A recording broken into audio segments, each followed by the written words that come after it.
Hello. I'm making a video for the upcoming Torchlight League because I promised to do so, even if I just gonna rant a little bit about the potential build plans and ideas. There, because I promised I would. I don't have anything super concrete yet, and it's like a bit late, but that's because of not many things are clear. I will mostly talk about Ignite, because that's the focus of this video and of what I'm going to play. I think there are like a lot of trauma resources and generic builds in the other places, and I'm just not that interested in them. So to begin with, the elements are in general getting reworked next patch, one of the big showcases for the next patch. And it also gave this amazing patch notes line, which says element damage is no longer affected by skill multipliers. And as far as I know, nobody really knows what this means. I think the general assumption is that effectiveness doesn't apply, but other multipliers still do. So for example, 20% of additional damage for the supported skill should still work. And that's what I will go off. If that doesn't work, then, that's over, geez. As of right now, I think most of the people are going by this. The question is, for example, if you take the anger, will this work? It does right now, even though this one doesn't. But who knows? I think some people probably test it as soon as the league launch. I'll try to test the right hand for myself, but of course I can't claim anything as of yet, since it's 2 days until the league start. Then specifically for the Ignite, the trailer said that now Ignite is getting capped at 4 stacks, and Trauma is capped at 1, and that's the big difference between them. And Wilt is obviously capped at 50, that's what trailer said. But if you go to Torchlight database, you will find that Wilt is actually capped at 30, and Ignite does not mention any cap anywhere. So that's just another one of those things where you kind of just guess, hope. Depends on how much can you hope for. Maybe Ignite is uncapped and getting something like 6 is more optimal. I don't know. I will mostly assume it's capped at 4 with some potential to get more. Personally, for me, the two starters were either Rayhan 1, Burst, Ignite, because Rayhan actually gets pretty good multipliers for no investment. You don't need alt support, all you do is just burst and get some levels. But apparently the last talent doesn't even work right now, and who knows if this will work. And that last talent is like 10x multiplier, which is alright, but can't get outscaled by the other things. If the things that work right now still work, it's still like a very good ailment starter, just because of how front-loaded it is, and you can just re-roll out of it. If you don't mind that, it's still kind of consideration. But personally, I think I will just try to start Yoga to Mind Control, to farm T8s. So I will level with Terra skills and then Mind Control, just farm some things, and then see how the patch notes, how correct were the patch notes, how correct was the trailer, how things work, and then go from that point on. I think it's a pretty safe choice as well if you just plan to, if you're okay playing some generic elements. Yoga 2, just do the same. Yeah, it's not going to be as good as the last league because of AoE changes, but it still gives you like a guaranteed solid starter to farm at least time mark 8. Rayhan, if you're a bit more adventurous. If you're in the Discord, I'll probably say what works, what doesn't on the Yoga Rayhan channel or whatever. Like few minutes into the league because I have a character ready to test it out. But I think just going mind control is just safer. Of course, if you're like a brave man, just do whatever. Now, for what to do after the mind control is a much more difficult question to answer. So how the ignite or ailments in general will work, from what I understand, is that usually once you have this skill, they're just the highest multipliers, because you just get the base damage on anything, and you just want to multiply it.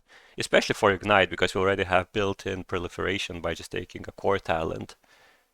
So just get the highest multiplier possible. From what I've seen, a lot of people for Trauma think about going Ring of Blade and stacking additional damage from the channeling stacks. For the attack, there's also Focus Shot and Focus Slash, because they scale very well with Fervor. But Burning Shot actually despite not having a very big multiplier, it's around 2.6, I think, with the supports at like tier 0 and whatever. It has some other things going for it. So, first of all, is True Fire. Like, this is the defining quality of the skill. What this does is when you shoot a projectile, you leave a ground that ignites 15 times a second. And apparently the ground can stack and make it so you ignite every tick. But this means that you also don't need any chance to ignite, which is not that easy to cap right now. You can get some Warlord, you get 35% from there. You can get the Sense Embrace Helmet at some point, which is 30 to 40, maybe 14% from pets. But it's already not even 100, and you're already kind of investing a decent amount. So the ability to just ignore chance to ignite completely is actually pretty meaningful. But it also has an interesting thing with applying ignites so quickly, namely with repurification. If you look at repurification, it settles the 25% of remaining of total dot damage when reaping. What that means is that with ignite base duration of 4 seconds, you effectively give reap kinda not reap of 1 second base duration, which is higher than, let's say, tier 0 rolls on 2 scepters and a belt. So it is a pretty massive baseline that you just get the moment you click repurification.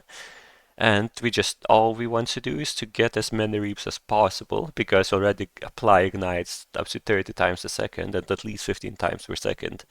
So by getting some reap CDR and just getting any tier mods of belts and weapons, like either scepters or swords or whatever, we actually, well, pretty easily get to like 5 reaps a second, right? And you could also get 900% reap CDR and get the cooldown to 0.1 second, and then you're reaping the whole 30 times per second, because you have 3 reaps, they can't apply on the same server tick, so they spread out, and you just reap and repurification every single tick with a base damage of like 1. So let's say you have 1 second of dot, so it is 30 seconds of dot damage dealt per second. That's just how it is, which is a fairly good start. The downside of that is that compared to normal reap, it's much more difficult to scale the ailment duration compared to reap duration. You can get to advanced mods on the scepters. There's a bunch of other sources. Essentially, I would say you can get around, like from the pets, from the belt has ailment duration 30%, you can get around 200% ailment duration, ignite duration in this case, which leads you to having like 3 seconds reap 30, 90 seconds of dot DPS reaped. Well, you repurified per second. But the normal reaps get much more reap duration. They're also generally 2 times higher. There's way more sources. You can get on way more item slots. You can also get the Kismets with reap duration, which were the best DPS Kismets for rebuilds. So you can get like ridiculous amounts of reap duration, like 400% is pretty reasonable. You get 500, 600%. And while getting early, 1 second, this reap duration is pretty hard. There's the gloves called Torture's Touch, which will corroded go up to 1.8 seconds. If you graft it, there's no downside. And with that gloves mod, like normal reap becomes extremely potent. You also only need to get 400% reap CDR in that case, so that's much easier on your gear. So the scaling is just, at the end game, should be better than repurification.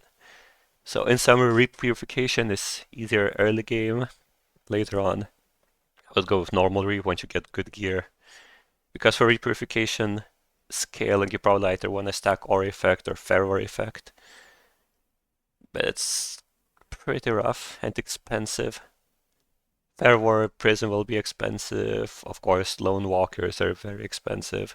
Even though we get like a new damage aura, which technically is a buff to Lone Walker stacking, but it is very expensive. So we get like this early power boost with repurification, then we don't get much until we really invest into it. But there's also another upside to going Burning Shot and not requiring Ignite chance. Is actually the Kismet. both Volcano and Tashes reduce your chance to ignite, which we completely ignore because we always ignite. Volcano is good for non-repurification builds. It gives you just ignite limit, which can be strong depending on what the max cap is. Depending on your other build, could save you like item mods, item slots, pretty good. And Ashes is just a damage multiplier for repurification builds, getting 12% more damage per medium Kismet. Medium Destiny is not bad at all if damage is what you're looking for. For the non-burning shot, ignite builds, Focus Shot and Focus Slash are both pretty interesting. As it is right now, this should work because it's just an additional damage. You get Aspire, which will be more additional damage as long as you use it. You get the Prism that makes your fervor 130, so use the skill a few times, you get the damage bonus.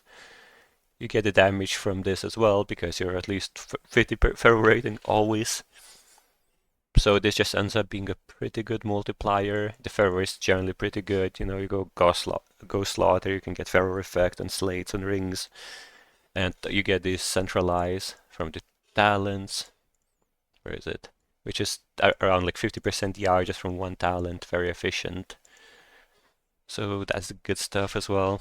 And generally, like, focus skills have like, I would say like a 2 times higher base damage multiplier compared to Burning Shot, around that, depending if it's slash or shot. So the clear is much worse because Burning Shot this is very nice for clear, while Focus Shot is just a projectile. But since we get a proliferation of 10 meters on Ignite, it's not that big of an issue from the talent. So that's another angle of course, the problem is that needing fervor to work might be very expensive. Ghost Slaughters are always expensive early. Now with grafting, maybe some people try to graft them onto something. It's difficult to say what the prices will be. It's also, you need tracks, you need everything. It's a bit more gear dependent to start rolling. Then of course Focus Slash is another alternative for the focus skills. I'd say it actually has the better clear than Focus Shot. The problem with this is that you do also have to get some Steep Strike chance because of this, the fervor. And it's also just generally bigger AoE. You can get, so supports are not that good, like generic supports are not that good, so getting a 36% chance from Steep Strike support is alright, you're already at 56. You can triple a Slate mod, which is technically losing, 33% damage multiplier from a 10% multiplier otherwise.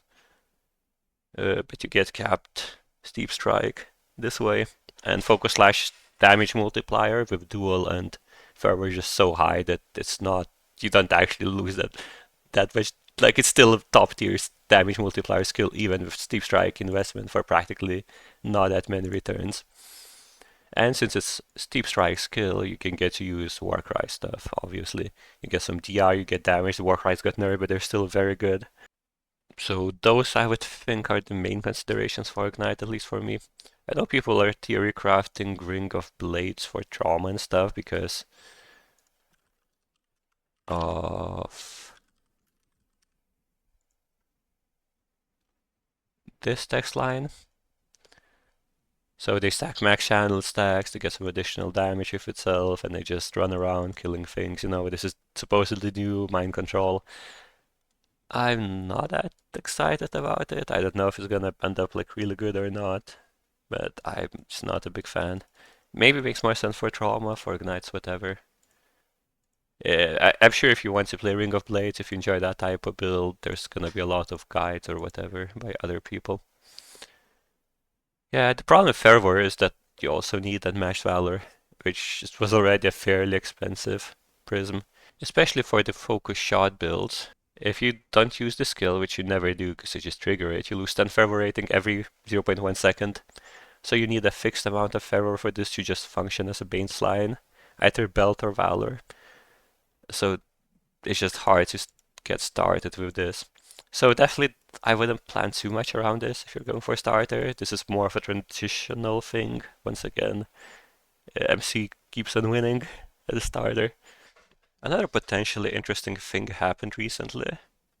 Well, by recently, I mean like a few hours ago at most, that we got clarification on, but Sense Embrace in its rework also got a new modifier. Before it used to say that it additionally increases your fire resistance when enemies are ignited, but it got fixed or translated correctly to say that enemies' resistance is additionally increased, as in multiplier to it, baseline 2x multiplier that goes up to 3x with a corruption. And while that sounds like a downside, and it will be for normal builds, it can be built around by just reducing resistances of an enemies, because it will also triple the negative resistance of opponent enemies at minus 50%. If a corrupted one, now it's at minus 150% resistance. And how can we achieve that? Well, there's also a new prism called Farseler that makes you scorch instead of ignite. So if we are assuming that ignites are capped at 4 stacks, this is minus 40 fire resistance. We also use Sage's Inside gloves with double corrupt, of course, because the price doesn't increase much. Those are usually considered bricks because people want to corrupt the spell skill levels. So that can also give up to minus 55. And so we are already at minus 95 resistance. A usual boss resistance in this game is minus 30, so enemies are at so he is, or it is, at minus 65. Tripled is at minus 95% fire resistance, which is nearly, 3 times damage multiplier if we would count from 0 res. Now, we enable the Sage's Insight by using Shackles of Malice with a trigger and Defile support, which is already a fairly good damage multiplier, like it's commonly used, and combining it with a small talent from the Elementalist that you could get on a slate. Now, because we reduce resistances by so much, we also can skip on getting penetration on like weapon or rings or whatever, so that gives additional damage from those modifiers. So overall, the multipliers aren't looking that bad. I haven't done the math yet, but the big upside is that unlike all the fervor stuff or whatever else that you're stacking, there's no way this is gonna be costly. Like the entry is much cheaper. So this could be like a very early consideration for the build. Going blazing shot with this sounds kind of like a fun thing to do. Maybe I will make a guide for it later on. Tomorrow, for example. Last minute guides, always great. At the very least, after the league launches and I try to spec into it, I will make a kind of journal video or so of the summary of how it is going. Is it good or not? Yeah, then there's also, before I forget, some generic Ignite things. Maybe I should have put it at the start. For Ignite, you generally want to increase your Ignite application as well, not only the limit, otherwise the ramp will be kind of annoying and take too long. Depending on what build you play, you might not need to match it. If you're playing, 5 reefs per second, you're playing Burning Shot, and applying Ignites every tick, you could get a way of not getting max Ignites, not equalizing both max and applied. Because, yeah, your first reap exactly will be much worse, but it already is, because due to other modifiers. And your second reef will be at cap anyways. Of course, for repurification build, you do have to match applied and max stacks. There's no choice there, because you just repurify and remove the ignites. I think that's about it for the video. Once again, I would recommend just starting something safe, like Mind Control, maybe Haunted Abomination, and just wait for more information. I will try to upload some sort of build guide for the minus res, probably blazing shot nonsense. We're just going traditional reap, maybe some progression items with an Excel sheet. If I don't know how in depth it will be, but it will do. It is what it is. Thanks for watching. Keep in touch if you want to. Bye.